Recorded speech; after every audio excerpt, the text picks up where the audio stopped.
ठेवत आजही राष्ट्राच्या सुरक्षेकरता जे कार्य करतायत अशा अजित डोवालजींना हा पुरस्कार मिळाला याचा आपल्या सर्वांना अतिशय मनापासून आनंद आहे। आणि विशेष आनंद हा आहे की एका धुरंधराला पुरस्कार देण्याकरता दुसरे धुरंधर या ठिकाणी आलेले आहेत। खरं तर मी असं देखील म्हणू शकतो की राष्ट्रीय सुरक्षेच्या क्षेत्रात ज्यांना चाणक्य म्हणून ओळखलं जातं त्यांना पुरस्कार देण्याकरता राजकीय क्षेत्रातले चाणक्य आज या ठिकाणी आलेले आहेत। त्यामुळे शिंदे साहेबांनी सांगितलं तसा हा अतिशय दुग्ध शर्करा योग आहे। आपल्या सर्वांना माहिती आहे की अजित डोवालजींनी ज्या प्रकारे पहिल्यांदा पोलीस सेवा आणि त्यानंतर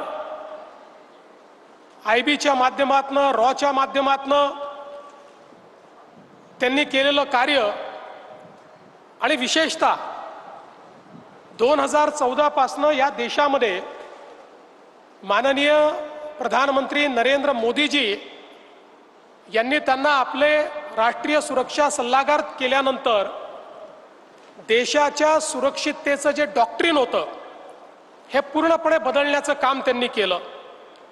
आणि विशेषतः एक नवीन डॉक्ट्रिन प्रोएक्टिव्ह डिटेरन्स, या प्रोएक्टिव्ह डिटेरन्सच्या माध्यमातून त्यांनी कुठल्याही परिस्थितीला कशा पद्धतीनं रिस्पॉन्ड केलं पाहिजे या संदर्भातली जी रणनीती तयार केली, जी कूटनीती तयार केली, आज निश्चितपणे आपण पाहतोय की आता भारत हा मार खाणारा देश राहिला नाही तर मोदीजींच्या नेतृत्वात घुसून मारणारा देश झालेला आहे।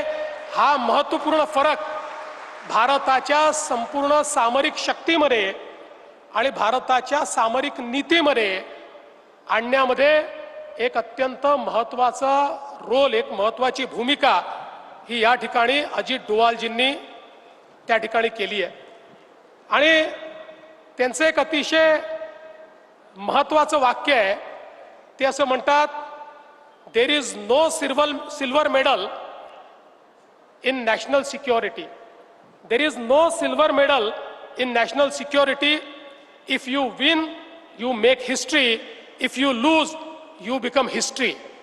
अशा पद्धतीनं अतिशय परखडपणे आपले मत मांडणारे अजित डोवालजी आणि ज्या प्रकारे त्यांनी वेळोवेळी आपला जीव धोक्यात घालून स्ट्रॅटेजिकली या देशाकरता कार्य केलं, आज खरोखर त्यांच्यासारख्या व्यक्तीला ज्यांनी कधीही मेडलचा आणि पुरस्काराचा विचार केला नाही अशा व्यक्तीला हा पुरस्कार मिळतोय, ही आपल्या सगळ्यांकरता अतिशय आनंदाची गोष्ट आहे। आणि सगळ्यात महत्त्वाचं, हा पुरस्कार लोकमान्य बाळ गंगाधर टिळक यांच्या नावाने मिळतो आहे, हे त्याहीपेक्षा महत्त्वाचं आहे। या देशाच्या इतिहासामध्ये आणि देशाच्या स्वातंत्र्य लढ्यामध्ये ज्या व्यक्तीने खऱ्या अर्थानं स्वातंत्र्य लढ्याला एक दिशा दिली ते लोकमान्य बाळ गंगाधर टिळक होते। इंग्रज त्यांना भारतीय असंतोषाचा जनक म्हणायचे, पण आपण त्यांना भारतीय राष्ट्रवादाचा जनक म्हणतो। या भारतामध्ये राष्ट्रवादाची सुरुवात जर कोणी केली असेल तर ती लोकमान्य बाळ गंगाधर टिळक यांनी केली, आणि म्हणून ते भारतीय राष्ट्रवादाचे जनक आहेत।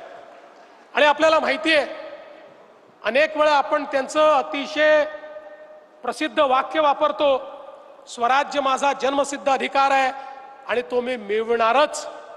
हे वाक्य याकरता स्वराज्याचा मंत्र ठरलं कारण 1857च्या स्वातंत्र्य समरानंतर ज्यावेळी ते समर इंग्रजांनी ठेचून काढलं, अक्षरशः त्या ठिकाणी पूर्णपणे अत्याचार केले, आणि त्यानंतर या भारतामध्ये एक अशी देखील पिढी तयार झाली होती की ज्या पिढीला हे वाटायचं की आम्हाला स्वातंत्र्य मिळणं कठीण आहे, ज्या पिढीला असं वाटायचं की आमच्या स्वातंत्र्याचा सूर्य